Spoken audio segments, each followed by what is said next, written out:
welcome to my YouTube channel English Arena. And today again I am with you another article, and that article is from Dawn newspaper.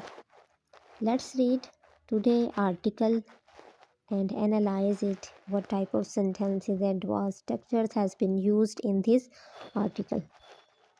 So this article is about is delay in election. Election में delay है, delay election में नहीं हुआ, election के result में delay हुआ है, उसके बारे में तजिया किया गया है। अब ये देखिए, फर्स्ट सेंटेंस है, elections result are generally a contentious affair in Pakistan. Contentious का मतलब होता है मुतनाज़ा, अफेयर होता है मामला, इन पाकिस्तान, पाकिस्तान में। इलेक्शन रिजल्ट नतीजा आर हैं जनरली आमतौर पर अ contentious affair in Pakistan, Pakistan में मुतनाज़ा मामला।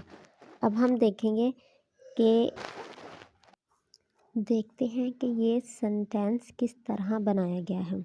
अब जब हमें इसकी उर्दू ट्रांसलेशन आ गई है तो अब देखिए हम क्या कह रहे हैं सेंटेंस में कि इलेक्शन का रिज़ल्ट आम तौर पर पाकिस्तान में एक मुतनाज़ा मामला है। इसका मतलब है हम इलेक्शन के रिज़ल्ट की बात कर रहे हैं, तो इलेक्शन का रिज़ल्ट यहाँ क्या है, यहाँ इलेक्शन का रिज़ल्ट सब्जेक्ट है। और जब इज़ आ रहा है, वाज वर आ गया, तो हमें पता है ये क्या है, ये हमारे वर्ब हैं। अब इसके साथ कोई मेन वर्ब नहीं है, तो इसका मतलब इज़ आ रहा है एक लिंकिंग वर्ब के तौर पर यहाँ काम कर रहा है। ठीक है, बी फैमिली के साथ जब कोई मेन वर्ब ना हो, यही मेन वर्ब हो, तो हम यहाँ इसे लिंकिंग वर्ब कहते हैं बी फैमिली को। ठीक है, और बी फैमिली में कौन कौन सी आती हैं, इज़, आर, एम, वॉज और वर, और बी और बीइंग भी, बी प्लस बीइंग भी, ये सारी चीज़ें बी फैमिली में आती हैं। जब ये अकेला यहाँ बी फैमिली का एक आर है, तो ये लिंकिंग वर्ब है यहाँ। तो अब हम देखते हैं आगे क्या है। अब उससे सवाल पूछिए, अगर हम लोग के इलेक्शन का रिज़ल्ट क्या था, तो ये हमें वर्ब हमें आंसर दे रहा है generally a contentious issue in Pakistan, Pakistan में एक मुतनाज़ा मामला है, ये हमारा क्या हो गया, ऑब्जेक्ट। ठीक है, ये सब्जेक्ट, ये वर्ब और ऑब्जेक्ट। और हमें पता है सेंटेंस बनाने का एक जो रूल है वो यही है, सब्जेक्ट, वर्ब और ऑब्जेक्ट। अब नेक्स्ट सेंटेंस है, ऑल्दो अगरचे the first general election in 1917 is considered to have been relatively fair. कहते हैं अगरचा जो पहले इलेक्शन हुए थे 1970 में इज़ कंसीडर्ड। अब देखिए इन कंसीडर्ड समझे जाते हैं। अब ये इज़ है और साथ V3 है, और इसके साथ तो हमने देखा ING फॉर्म होती है, यहाँ V3 आ गया, ये भी एक रूल है ग्रामर का। अब देखिए जब भी बी फैमिली के साथ V3 आना है तो ये पैसिव का सेंटेंस है, ये पैसिव सेंटेंस है। और पैसिव सेंटेंस ऐसे होते हैं जिसमें जो काम कर रहा है हमें उसका पता ही नहीं होता। तो यहाँ हम कह रहे हैं कि जो पहले इलेक्शन थे 1970 में उन्हें समझा जाता है। कौन समझता है भाई, हमें नहीं पता कौन समझता है, तो इस वजह से ये पैसिव फॉर्म में आया है यहाँ ये वर्ड। वाई इज़ आर एम के साथ हमने थर्ड फॉर्म यूज़ की है क्योंकि ये पैसिव है, कौन समझ रहा है हमें उसका नहीं पता है। ठीक है, यहाँ ये क्या है, पैसिव, इज़ कंसीडर्ड यहाँ क्या है, पैसिव। ठीक है, आगे देखते हैं, to have been relatively fair. To have been का मतलब है होना, रिलेटिवली फेयर इसके मामले में जो अब जो हालात है इसके मामले में अच्छा होना। अब हैव बीन हमने यहाँ क्यों यूज़ किया है, जब एक चीज़ का हम कंपैरिजन कर ले, यहाँ एक चीज़ थी और यहाँ तक उसको सही समझा जा रहा है, तो हम लोग इज़ आर एम नहीं यूज़ करेंगे, हम लोग हैव बीन यूज़ करके उसे बताएंगे एक अरसा से उसे ऐसा समझा जा रहा है।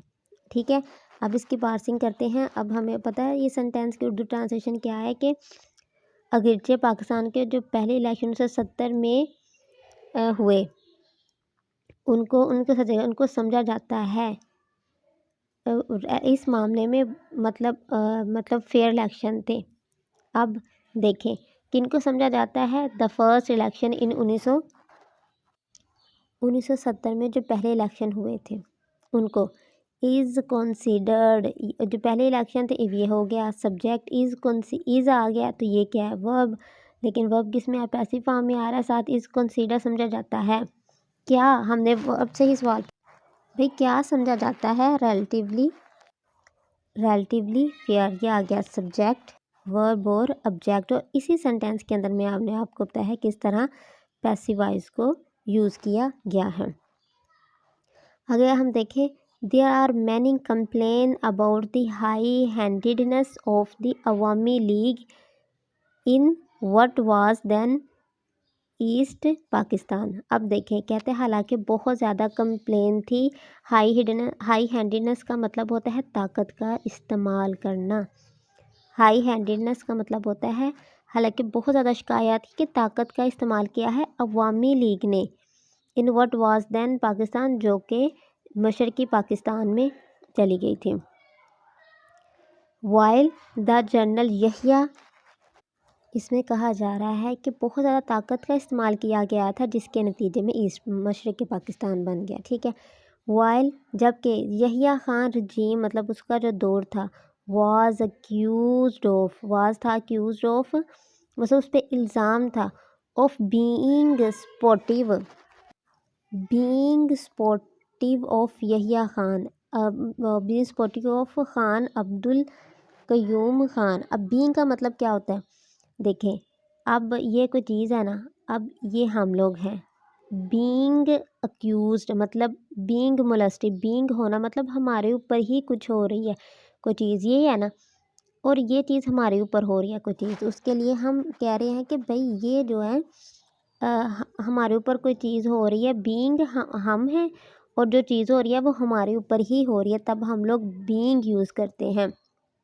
इल्ज़ाम था ऑफ बीइंग होना, स्पोर्टिव ऑफ खान अब्दुल कयूम खान का, ऑफ मुस्लिम लीग, जो मुस्लिम लीग की थी, मुस्लिम लीग की जो जमात थी उसमें खान अब्दुल कयूम खान का जो स्पोर्टिव होने का इल्ज़ाम था, ठीक है।